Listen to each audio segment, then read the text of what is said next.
Hello and welcome to our program.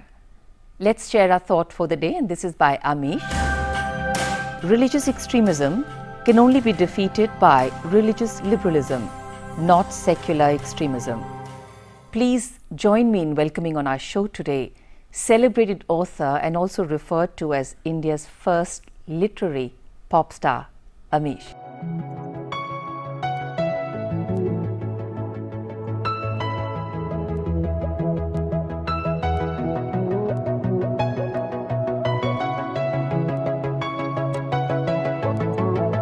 Welcome to the program, Amish. Pleasure. Well, so you've had, and I think 5 of your books which have really been released, your 5 fiction books, plus another one which is Immortal India, I think more than 4 million copies. You are setting records and you're breaking records, I think probably setting benchmarks. Did you ever think that you would be a writer or a pop star of this proportion? I was always a voracious reader. I love reading. I never showed any creative abilities when I was young in school or college. I was always a left-brained, academically oriented guy. Graduated in mathematics, that is as far away from creativity as one can think. I was active in sports as well, but I never did anything creative. So most of my school and college friends, when they meet me now, they usually say, "Sach bata, actually kisne likha hai?" Okay, that's interesting. You keep saying that you were more into, numbers and left brain and all. And yet you always wanted to be a historian. That I did. I loved history as a subject. And, unfortunately, history is not taught to us well in schools and colleges. They make it very boring. But I loved it as a subject, always. But unfortunately, in the India that I was growing up in, I'm 42. So late 80s, early 90s, there were very few career opportunities. I come from a humble background. One has to be practical about career choices. Right. And I knew that, history which hi theek hai beta, kaam kya karoge? So that was my approach. Okay. So I was pragmatic and realized that, look, I can't make history a career. So I chose, an MBA and a banking career. But since I loved history, I kept reading history books, non-fiction, not just historical fiction, non-fiction, pure history, archaeology books. I just love the subject, so I read a lot on it. Yeah. When we see that there's so many budding writers and young people who turn to different professions, you also you passed out from one of the IIM's premier management institute, went into the perfect job. Everything was going fine. Parents must be delighted, that you've put in time, investment, the child is invested into studies and is now reached a particular place and now going to climb the corporate ladder. And then you decide to leave it all and become a writer. How was that received? I wish I could give, a romantic answer like that I decided to become a writer and boss ko jaake laat maar diya aur bola main likhne ja raha hu. No, it wasn't anything as romantic as that. Okay. Like I said, I'm a pragmatic person and I come from a humble background. I have to be practical in my career decision. So actually I wrote my first 2 books along with my job. Okay. I resigned only after my second book when my royalty check became more than my salary check. So it was a very pragmatic decision, and even when I left, my last job, I was a member of the senior management committee in a life insurance company. I made sure I left on very good terms with my boss. I finished all my projects. I hired my own replacement. I trained replacement. My boss actually threw a farewell party for me. Okay. Gave me a lovely big idol of Lord Shiva. Okay. And at that farewell party, I told him also, Sarji, if things go bad, I'll come back for a job. So okay. I'm a believer in the fact that, in an advice that you should allow your heart to pick the destination, but use your mind to plot the journey. Don't just jump without thinking. That is not wise. That's not pragmatic.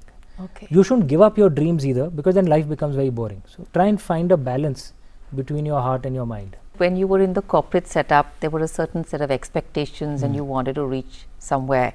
But when you write, you really had no expectations. You just wrote for the sheer joy of it. Yes. When I was in the corporate world, I was very externally driven, by all the external trappings of success. And if you work that way, then there's always a source of unhappiness. when you go to an alumni meet, then you think that okay, I'm ahead of my batch in these terms I'm behind my batch, damn, I need to work harder. You know, the bonus that I got was not good enough because someone else got a higher bonus. You never find happiness because it's all externally driven. Now actually I'm in a wonderful space where actually I'm kind of detached from what others think. I just love writing so much. I love doing anything with my books. It gives me so much joy, and that truly in my mind is the blessing of living with your swadharma. You know, this you know, and one of the most wonderful lines in the Bhagavad Gita, which sadly many of us don't interpret correctly. When Lord Krishna tells us karmanyavadikaraste mahaphaleshu kadachana, it's interpreted very often to mean that anyway you don't have a right to the fruits of your labor, तो हाथ ऊपर कर लो, जो भी करना है भगवान नहीं करना है, become a fatalist. Actually that's not what Lord Krishna was trying to tell us. What he was trying to tell us is if you're detached from the fruits of your labor, then you're unstoppable, because you love what you do so much that nothing will distract you. Because if you're attached to the fruits of your labor, then failure fills demotivation in your heart, and success is even more dangerous because it fills pride in your head. True. Both of them can distract you. The books that you've written, your plots are unusual. They're based on a certain commonality or an understanding where all of us know about the characters, but you evolve and your characters revolve around a different story. You have bits of your interpretation, yet based on certain characters and characteristics that we know of. It's a very unusual mix. Your writing style is very lucid, very, very simple. It's different. When you went to your publisher for the first time and said, you know, this is what I want to write, because you know, an author also needs, a writer to become an author really needs to be published also. Right. What was the response? My first book, Immortals of Meluha, it was rejected by every publisher it was sent to. I stopped counting after 20 rejections. And the reason all of them gave was very simple. They said that, look, your book is based on a religious theme, and they said the main market for books today are the youth, and their contention was that the youth aren't interested in religion. So I was advised that why don't you write some campus romance novels or things like that, which will work. But I wasn't really trying to become a writer and therefore searching for a subject. There was a subject which had grabbed my soul, and I just wrote that. I didn't really care whether it succeeded or not. I wanted to write only on this subject. So finally it was rejected by everyone. So actually I self-published my first book. Really? Yeah, Immortals of Meluha, I self-published it. Okay. By God's grace, it took off in the first week itself. Okay. And then, you know, 2-3 months later, many other publishers who rejected the book came back to bid for it, and then we transferred the, rather licensed it, you know, to them. You spoke about your work, you put your advocacy was there, you said, this is me, this is what I write, this is my story, I love it. Love it like I love it. And that completely changed the rules of marketing. How did that happen? I believe that when you're actually creating, for the want of a better term, the product itself, you know, when you're writing the book, then you should not care at all about what others think. You should be completely detached. You should write with the honesty of your heart. But once the book is complete, then you have to, you know, become a practical, pragmatic marketing guy. You have to figure out, how do I sell this? And a role model, not that I know him personally, but a role model I think you know, all creative people should look at is someone like Amir Khan. When he makes his movies, you know, he makes it with courage of conviction, because if anyone does market research, they'll be told, yeah, dyslexic bacche pe picture bana rahe ho, kahan chalegi, correct? When he makes his movies, he makes it with conviction. Right. But once a movie is ready, then you have to market it properly. Nothing sells itself. So you know, I believe any creative person has to have these two sides. I know it almost sounds schizophrenic, but that's the only way you can do it. Be completely honest and almost idealistic when you are writing, but once that is done, become a practical, pragmatic marketing guy.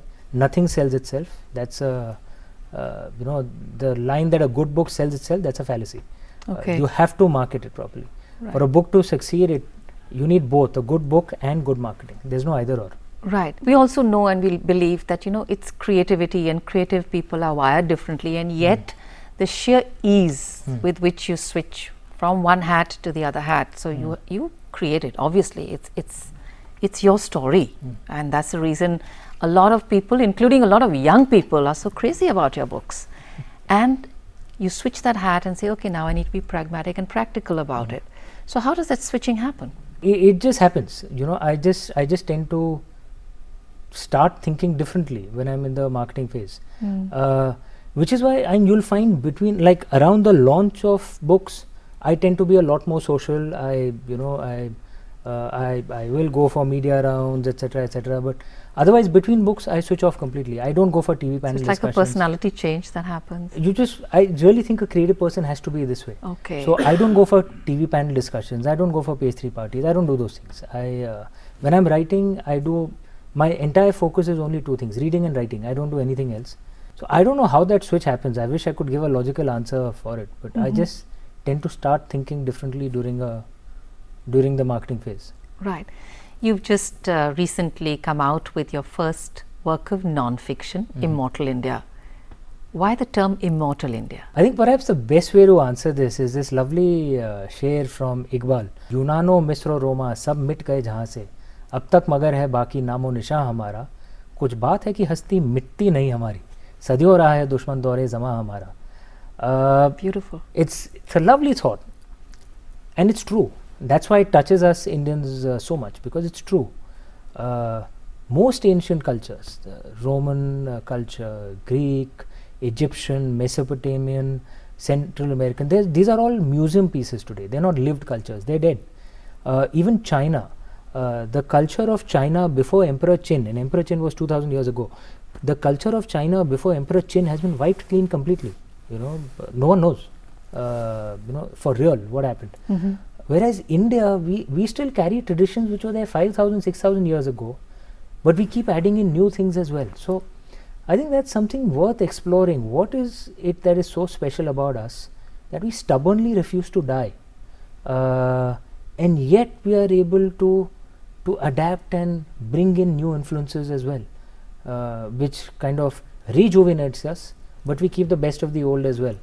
And I thought the best way to describe this is Immortal India. So we refuse to die. Why do you think that happens? I think perhaps one of the key things that we have is we have an ideal mixture of rigid strength and pragmatic flexibility. Okay. You kind of need both to survive really long, and I think this was the genius of our ancestors in terms of how the foundations of our culture were was designed. Because if you're so strong that you become completely rigid, then when the forces of change hit you, you can't survive because you break. That has happened to some cultures. Right. Or if you're so pragmatic and flexible that actually there's no core in you, then also you'll die out. So you lose yourself completely. You lose yourself completely because you're so flexible, there is no core, there is no self. Right. But if you can find a balance between both, then you can survive.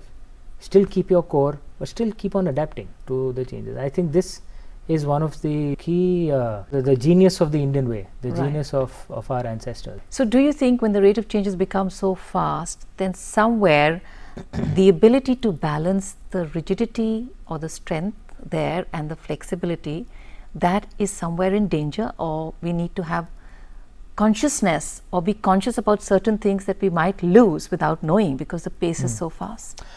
I think in times of rapid change, our kind of core culture has an even greater comparative advantage.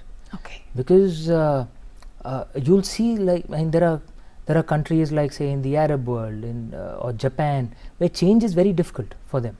Change is very difficult for these countries, and they find it difficult. Like, look at Japan; they've been in economic funk since early 1990s.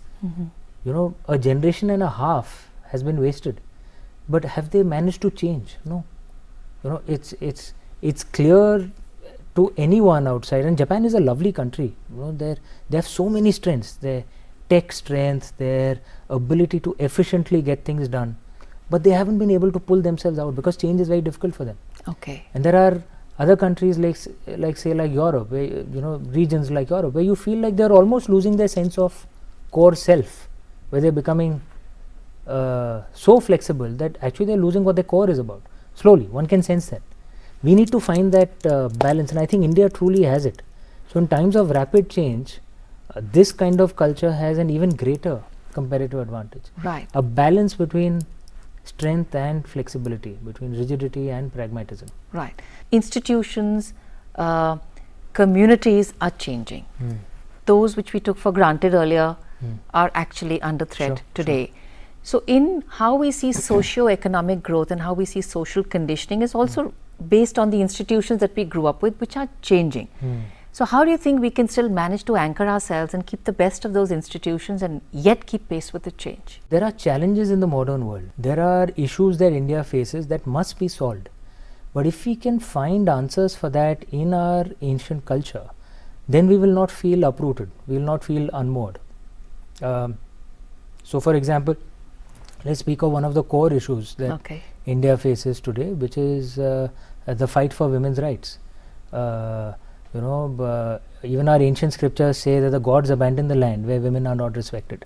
How can a society prosper? 50% of its society is not given its rights and is oppressed. It has to be. It's only when both the engines are running will the society really move ahead, right? Now, sometimes, sadly, the fight for women's rights is presented as being westernized. That you're being westernized if you fight for for equality between men and women. Right. Where I think a much better way of presenting it is actually you're being truly Indian by fighting for women's rights, because that's what our ancient scriptures say. Right. Our ancient scriptures teach equality between men and women. This is the way our ancient scriptures actually were. Our older scriptures, the Rig Veda, which has been written by rishis. Rishis had the highest status in ancient times. Their status was even higher than kings, because they were the ones in touch with the divine. They were the equivalents of the prophets and messiahs of the Abrahamic faiths. The Rig Veda has hymns written by rishikas, by women rishis. That was the status of women in ancient India. You have addressed so many other issues, whether it's gender, whether it's community, whether it's caste, in your books that you did. So when you start writing, you've also been known to say that I don't write, I'm a witness to my writing. It comes from my soul, and I found that really powerful and beautiful. Thank you. So what happens to the plot? Where do these things emerge from? Again, I wish I could give a logical answer to this. I still don't understand how it happens, because I open my laptop and it truly is like there's a parallel universe. And I can actually see that world. I actually feel the emotions of the characters. I can see the battles. I can see the people. I can feel them. I can hear their thoughts. And I just describe what I see. It truly is that way, for me. So which is why I enjoy writing so much as well, because it's almost a spiritual experience, because there's this parallel universe which only I get to enter and only I see. Right. And I describe only 10-15% of what I see. Any fantasy writer will tell you that actually it's an entire universe that they that exists, maybe in their mind or in a parallel universe, and we can't describe 100% of what we see, because then each book will become a 1500 page tome, which is a human rights violation. So we have to edit it out, keep leave most of it out, put only 10-15% in. It's a privilege just to see that universe. Do you share your thoughts with somebody? Do you write and then do you have a critic? Most often than not, it's the spouse who's there to see, okay, let me see what you've written. Who do you run it through? My family reads my book chapter by chapter. Firstly, my wife and my sister. So every chapter that I write, I send to them, every subsequent chapter. Once a book is complete, then normally the rest of my family reads, my brothers, my brother-in-law, my parents. And then it goes to my editor. So that's how it usually works. So when you wrote the first book and it came out and your dad read it or your mom or your parents read it, what was their response? They loved it. If you actually read our ancient scriptures, the concept of multiple truths comes in instinctively. In fact, I've said this repeatedly. It's been it's a misfortune of India for the first 70 years that Indian liberals have not realized that our ancient culture is actually their biggest ally. Our ancient culture intuitively preaches liberalism. By liberalism, I don't mean being leftist. By liberalism, I mean the ability to respect different truths. That comes instinctively to us Indians. We need to teach more of our culture, more of our literature, more of our scriptures in our education system. We teach nothing of it, very sadly. Right. Yeah. And I think somewhere when we look at the other, it becomes either or. It's never about either or, it's about and. And in the Indian way, ekam sat vipra bhahuda vadanti, this beautiful line is in the Rig Veda, truth is one but the wise men speak it as many. Yes. It comes instinctively to most Indians because it's there in our ancient scriptures. Like, let me give you a very simple example. In the north, we believe that Lord Kartik is the elder son of Lord Shiva and that he's a bachelor. Right. So much so that women don't even enter Lord Shiva temples. But in the south, it's the other way around. It is believed that Lord Ganesh is elder and Lord Kartik has two wives, Valli ji and Sena ji. Same country, same religion, two different truths. And you notice most Indians almost intuitively just accept it. Right. My mother, when she's in the north, she'll not enter a Lord Kartik temple. When she's in the south, she enters a Lord Kartik temple, she prays there. Correct? It So comes almost instinctively to us sheer Indians. ease, We are comfortable with multiple truths. It comes instinctively to us. And that to me is genuine liberalism. We need to teach our culture, our scriptures, our literature to, in our education system to make kids realize this. Right. What is the importance we are giving to what? Because there's a problem of plenty. We have so many options, so many thoughts and all. So there's so much of clutter that we stop understanding what do we need to give importance to. And somewhere generations are also being brought up with saying, ये नहीं कि सब लोग आ सकते हैं या diversity है या openness है, सब चलता है. And I think we've twisted that and it's a little warped. We have a liberalism that is built on pragmatism because we have so much variety in our country. We have to learn how to get along. Yes. And that is the way it has been for millennia. So it comes instinctively to us. It's not the kind of liberalism that comes from the West, which comes from a sense of superiority, that my values are better than yours, you need to learn my values. That's how Western liberalism tends to appear to most third world countries. Right. That's not the way liberalism is in India. In India, liberalism is driven by pragmatism. It's driven by a love of variety. And that's the reason it survived so many years. Exactly. Across. Despite so many violent attacks, so many intellectual attacks, it survived. Right. We're going to go in for a short break, Amish. When we come back, we'd also want to walk through your personal journey. Sure. You so how does this depth of knowledge that you have, which has come in, what have you read, how have you changed, what is the importance of reading today, because a younger generation, so things are changing, and how do we see that change for a writer, for different ways of writing, and also what does a paperback mean and what does soft copy mean to you as a reader? We'll talk about all that and a lot more right now. We take this short break. Stay with us.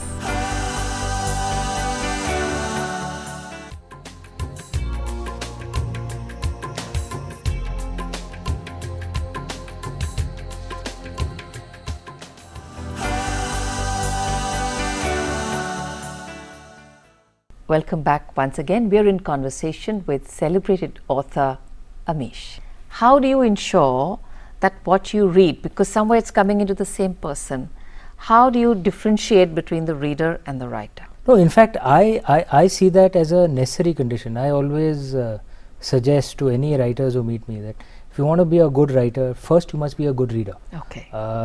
My rough ratio rule is that for every page that I write, I must read at least 100 pages.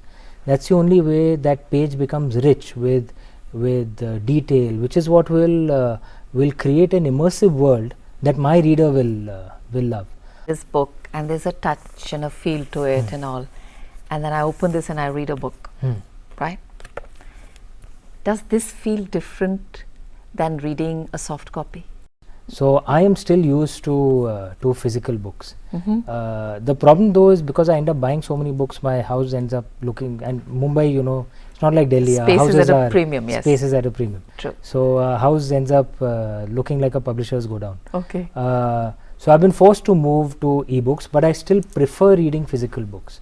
What I tend to do is any books from abroad that I want to buy, that I buy on my ebooks, because earlier if I ordered say from Amazon US, it would take 2-3 weeks to come with an international book. The price would be higher, right? If it was a physical book. But in an ebook, it comes immediately. The price is cheaper. So especially foreign books, it makes sense to buy on an ebook. But I still prefer physical books. The touch, feel, and smell of a book. True, as a reader. And look, even the cover of a physical book, because I like to have a lot of symbology on my cover, and I don't necessarily explain that. openly anywhere, but my real hardcore readers decode that symbology. So for example, the symbols on the knife scabbard of Lady Sita, the scabbard right out here, there are symbols out there that actually mean something. It's not random, but I don't explain it anywhere. My hardcore readers have decoded what that symbol means. If you see Immortal India next to my picture, Yes. there are some numbers out there. Yes, there are. It's a magic square. It's actually the Kuber column. Kuber column is something that comes down from ancient times. It's a magic square of numbers, and it's supposed to, you create it regularly at home, or you have a column and you worship it. So it's on Lord Kuber, so it brings prosperity to your house. So I'm hoping for prosperity for India. So there's a Kuber column there. But I don't explain this, anyway. So there's a lot of symbology across the covers which you can do in a physical book, which makes it that much more engaging and and fun for a reader. So do you also believe that symbols carry with it their own power? Symbols have survived for millennia. They carry the power of all the millions of people who have believed in that symbol. So it becomes that much more meaningful. Why? There are symbols in the company that you work for as well, but that will not touch you as deeply as, say, an Om. Why? Because that's an ancient symbol. It's got the power of the faith of 1.25 billion people now and millions in history. So all that has been added to it. So symbols, gather more power as they become older. Right. And based on the faith of those who believe in it. Right. So you've grown up in a very religious household, right? And you also say that your grandmother had a strong influence because my grandfather, because he used to he was a read pandit in Banaras. Yes, right. Yeah. Then you became an atheist when you grew up, and now you're a Shiva follower, Shiva worshipper. Talk about the transition. My family, we are a Shaivite family. Okay. So we are a Shiv Bhakt family. So I grew up in a very religious household. But like in the Indian way, we may be a Shaivite family, but all of us had our own favorite gods as well. So I guess we get attracted to the gods, who we get inspired by. And So I guess what do you that find is so inspirational, Lord Shiva? I am by nature an anti-elitist person. And most of us who are rebellious, we tend to find Lord Shiva very attractive because he himself is the original, god of the rebels. And also, as one of my younger readers had said, he's a very cool god. Yeah, he's a cool god. Which makes him very exciting and very attractive. Shivji ki barat mein koi bhi aa sakta hai. There is no restriction. Right. But he's also in many ways a god of the elite because he's the god of the arts, of dancing, of music. He's not what you would call a sharp dresser. He wears a tiger skin skirt, puts Shamshan Ghat ka bhasma on his body, but when he wants to be good looking, he can be Sundareshwar. Again, no disrespect to any other god. Everyone has a right to find their own god. Absolutely. Or not find a god also. If you want to be an atheist, nothing wrong with being an atheist. Right. So why did you become an atheist? Traditional Indian way, there's nothing wrong with being an atheist. Of the 9 major ancient schools of philosophy in India, there were some which were clearly atheists. The Charvaks were atheists.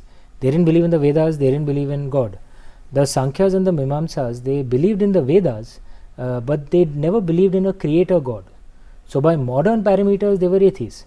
And in ancient India, no one, violently attacked them that how can you be an atheist? It was okay, you have freedom to follow your way of life. There would be debates, there would be shastrarth, but the concept of everyone having a right to their own truth. Parvati is a character and Sita as a character, and you make them very strong, and there's the element of them going to war, So you see this Sita, and you you're talking of, it's set in a times immemorial, very long ago. So when you bring this character and it's so much you've brought it to life, how do you actually make it so relevant for the modern woman today? I think how my books instinctively tend to turn out is that I might write the stories using ancient terms, but there are many modern issues which animate my mind.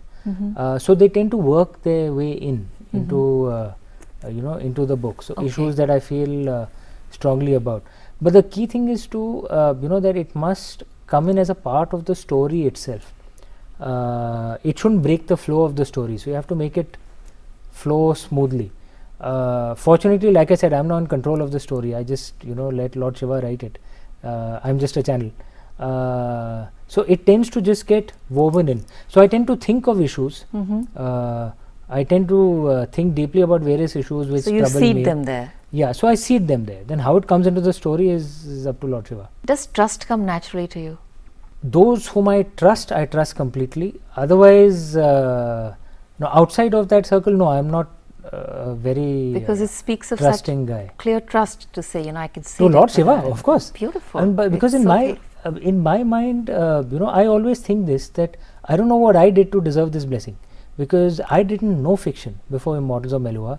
There are many better writers than me in India. I don't know why I received this blessing, and I had shown no signs of being creative at all when I was young. So the only logical explanation in my mind is it's a blessing. So I have to trust that blessing. So humility is very core to being a writer. Humility is very core to being a happy individual. Right. One of the lessons from Ravan, the way our ancient stories are, we are supposed to learn from all characters. Ravan had so many talents. He was a brilliant intellectual, brilliant warrior. He was a brilliant musician. He created the Rudraveena. He had the blessings of Lord Shiva. What more do you want? But he met a sticky end because of his almighty ego. He couldn't control his ego. So that's a lesson from Ravan, that no matter how talented you are, if you cannot control your ego, it's not going to end well for you. So forget about writing. It's good for your life. You need to control your ego. You have the book, and then you have the author's name right across, and then you have millions of fans. You have millions of copies sold, and all with the name of the book and your name. And this, I'm sure, would have a tendency to feed the wrong side of us, right? Of course. How do you balance this and the humility? Success is more dangerous than failure. True. We tend to underestimate the danger of success very often. You find so many people who are just one-hit wonders because they do well, and that success goes to their head, and then they lose it all because and not just their career, they lose their family, they lose their personal happiness because they can't manage it. And why does that happen? Because it goes to their head, because it goes to their ego. Because they lose themselves the first thing. Exactly. And they cease to exist. And they start thinking, this is me, I have achieved this, blah, blah, blah, banging their chest. That doesn't serve any purpose. And that's a lesson to learn from Ravan. It doesn't serve any purpose. It will make you unhappy, and it will take your success away as well. Okay. It's in your own interest. It's in your own selfish interest to try and control it. And it's a choice. It's not very difficult if you just make that choice in your mind that this is a blessing, and of course I have to work hard, and I must be committed, and when I'm marketing I must be pragmatic, but realize this is a blessing. This is not me, it's a blessing. Wonderful. Then you become very famous, and you have all these books and so many fans and whatever, and you also have another book coming out and another book coming out, I'm sure. Performance anxiety, does it hit you? I don't think at all about how readers or critics or anyone else will react while writing, because I'm very clear if it doesn't work, I'll go back to my banking job. I've left on good terms with all my ex-bosses. You made sure of that. With all my ex-bosses. Right. But yes, during the marketing phase, yes, that anxiety and nervousness does come in, because at that time I start thinking ki yaar, my publisher has invested so much money in the book. It's my dharma to make sure that he should make a loss. So I need to work hard. I need to make sure I do all the media rounds and all the events. And at that time, yes, a bit of nervousness certainly comes in. But I see that as something good, because that there's a certain amount of nervous energy which comes in with that. It kind of drives you and forces you to... gives you the momentum to gives move. you the momentum. Okay. And forces you to, okay, I got to do this, I got to do this, I got to do this. I'm naturally not a gregarious public person. I'm actually a little shy. But you wear the hat so easily. But in that sense, that's where that nervousness helps, because I know that I have to do this, because my publisher cannot make a loss on my book. That's not right by and it's not right for me to do because that. publishers put his trust or her He's trust put his trust in in you. me. I need to honor that trust. That's what dharma is. Yeah. So which means I have to work hard. So that nervousness is actually useful at this time, forcing me to get over my hesitation. Right. Otherwise, you'll normally find between books, I don't go for parties, I don't go for TV panel discussions, I don't go for those things normally. Right. And it's also a known fact that when we get a little uncomfortable, that's the time we grow. So it probably helps us grow. So. Discomfort is always good. If you're stuck in a zone of comfort all the time, then you're not growing. Right. You're not growing. You must keep pushing yourself a bit. Okay. At a personal level, what inspires you? My love for this land of ours and for Lord Shiva. I think there's it's a wonderful journey that our country is on post 1991. There's post our economic reforms, when after a few centuries of continuous losing, we've started winning again, and it's a process of change, and any process of change will have some negative as well. सागर मंथन होता है तो तो थोड़ा विष भी निकलता है, बिल्कुल अमृत भी निकलेगा, कामधेनु भी आएंगी, श्री भी आएंगी, बट हाँ थोड़ा विष भी निकलेगा. So any process of change has that, and all of us who love this country of ours can contribute in this journey, and it's so exciting. It's one of the most exciting times to be an Indian, to be a part of a journey of the rise of a country so massive. You don't see this often in history. The only other time one saw it was the rise of China, a country that is 1/5 of humanity is rising. Think of everything that we will experience over the next generation. It's going to be a wonderful ride to be a part of this and to make my own small contribution to this great land of ours. That's the biggest high. Criticism or critiquing mean to you? The way I approach it is, look, here's someone who's been paid to pick holes in your book. See it as an opportunity to to learn. One of the you have to take emotions out of the equation, because what you have to realize is actually today a critic does not impact the future of a book. It's not like the old days where everyone read reviews in newspapers and then decided where to buy a book or not. Right. In fact, most newspapers don't even have reviews. Yes. Now most books sell through word of mouth, through social media, so through readers, not critics. So if you are reading a critic who's been paid to poke holes in your book, take the emotions out, because actually he or she is not impacting the book at all. So see it as an opportunity. Someone has been paid to poke holes in your book, who's giving you feedback. Take that as an opportunity to learn, and if you agree with that, then try and learn and improve in the next book. If you disagree with it, then ignore it. Okay. So I see it as an opportunity to learn. But the first thing authors have to do is take the emotions out of it. Right. So if somebody wants, we're all closet writers, we keep writing stuff here and there and all.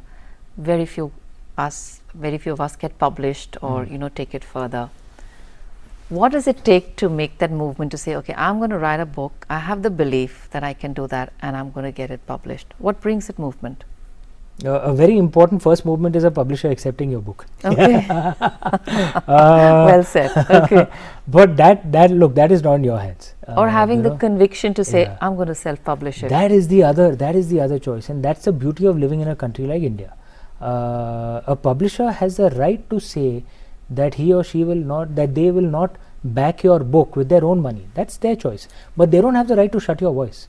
So if no one else backs you, then the hell with it, you back yourself and you publish it yourself. And today it is much easier to get your book self-published as compared to 10 or maybe even 5 years ago, because now print on demand technology means you can print in very small quantities as well. So upfront investment is not that high.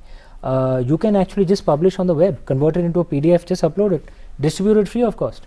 It's not about money; it's about people hearing your voice. Being able to reach out, yeah, exactly. Right. So in that sense, we live in a world of opportunities, because new technology has opened up the space for everyone to make their voice heard. Now, whether someone wants to hear your voice or not, that's up to them. You can't force your book down their throat, but no one can stop you from publishing your book. So publish your book. It's up to readers whether they want to accept it or not. Okay. A final question before we say thank you, and that is, Do you have to get up every morning to motivate yourself? What is this thing about how does one, because people today say, you know, I could like to do it, but I'm not motivated. What is this motivation? I believe that if you need someone else to motivate you, then you're on the wrong line. And especially now, and I can't say that when I was in life insurance or banking that I got up every morning and said, yeah, I'm working in life insurance.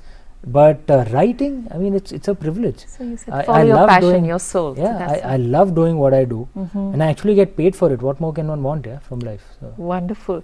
Well, it was a wonderful journey for us, and Thank we are really motivated to see that you write more books and come back on the show. Thank you. Thank you so much, Amish. Thank you. Wishing you all the best. It was wonderful speaking with you. Thank you. As every moment of today passes by, it tends to create history. Well, this day has also got a history. Let's take a brief look at today in history.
You're going to start with a deep inhale. Imagine yourself holding a huge energy ball in your hands. Slowly your hands come up, they join. Slow exhale and we come down. Let's do this one more time. A deep inhale and we go up. Encompass your energy ball. Join your hands. धीरे से exhale कीजिए and bring your hands down. एक दफ़ा और करेंगे. Deep inhale, relax your body, relax your mind. Slowly come up, join your hands. सांस बाहर निकालिए, exhale and come down. Let's do this again.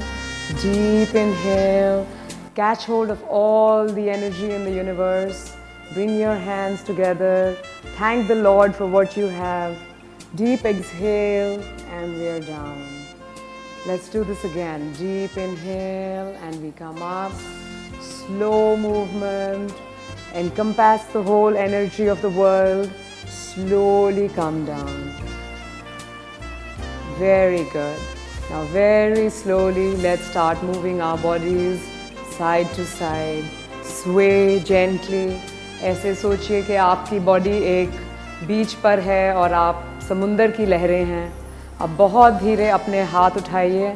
आपके हाथ में एक एनर्जी बॉल है. अब धीरे धीरे फिगर 8 बनाते हुए ये एनर्जी बॉल को 8 के शेप में घुमाइए. आपकी एनर्जी बॉल हमेशा आपके हाथों के बीच में ही रहेगी. ये इसको गिरने मत दीजिएगा. Keep holding your energy ball and very slowly move from side to side. Visualize your body as being the waves of an ocean. अब धीरे 4 counts में अपने ये हाथ ऊपर लेके जाइए अपने head के above. Slowly let's go. 1, 2, 3 and we're higher. Go even higher. 2, 3 and 4. अब 4 काउंट्स में अपनी एनर्जी बॉल नॉर्मल नीचे लेकर आइए. धीरे धीरे वेस्ट लेवल पर धीरे से घुमाइए. अब अपनी स्टमक को पुल इन करके बैक को बेंड करके slowly with your knees bend try going towards the ground. Your energy ball is near your knees. Now your calf, the ankle. अब इसको गिरा दीजिए. Drop your energy ball. Imagine your fingers making waves in the sand. You're on a beach. धीरे धीरे अब दोबारा अपनी energy ball उठाइए and धीरे धीरे ऊपर आइए. Slowly come up. Enjoy the movement. Relax कीजिए. अपने मन की टेंशन को हटाइए. अब आप ऑलमोस्ट सीधा हो गए हैं. अब धीरे से ये बॉल दोबारा ऊपर जाएगी. Above the head. Relax and enjoy the rhythmic movement. And go 4, 3, 2, and drop it. Now we're going to grab the energy ball again. Slowly go up and down. Deep inhale and exhale. Inhale, exhale, inhale and down. इसको carry on कीजिए. Inhale. अब आप देखेंगे ये full body workout है in itself. बहुत simple rhythmic movement लगती है, पर इसमें आपकी back, आपके calf muscles, आपके knees, पूरी ही body move कर रही है. अब धीरे धीरे last time जाइए और दूसरी side में करते हैं. Let's go. Deep inhale, exhale. इसको करते वक्त हम ऐसे pretend करेंगे कि हमारी नी जॉइंट नहीं है. हम पैर एकदम सीधा करके ऊपर लेके जाएंगे. Go up on your heel and down. पूरी बॉडी का वर्कआउट ही हो जाता है इस सिंपल रिदमिक मूवमेंट में और बहुत रिलैक्सिंग है. कोई भी किसी भी उम्र का इंसान कर सकता है. एकदम आपको एरोबिकली फिट होने की ज़रूरत नहीं है इस मूवमेंट के लिए. अब आप धीरे धीरे रोल अप करके ऊपर आ जाइए एंड यू आर स्ट्रेट. अब अपने शोल्डर्स धीरे से घुमाइए. Once and twice. Change the side. It's 1 and 2. Raise your arms up. They're almost shoulder height. Your feet are on the ground. Heel को टाइट करिए ज़मीन के साथ और आपके टोज थोड़ा रूम के ऑपोजिट एंड्स में जा सकते हैं. अब ये पूरी जो हम मूवमेंट करेंगे, entire movement is going to be of the upper body. हमारी hips नहीं मूव करेंगे. अब this is going to be a slow movement, telling yourself your hands are going to move to the opposite ends of the room. Start from, let's go. All right, everybody, let's go. 1, धीरे से side, center, side, center, side, center, side, and back. धीरे धीरे move and back and carry on and back. 1, center, side. We hope you enjoyed tuning in to our program. Thank you very much. We welcome your feedback to write into us at aajsavere@ddkdelhi.org.in. हम सब के साथ जुड़ने के लिए बहुत बहुत धन्यवाद. अगली बार तक नमस्कार.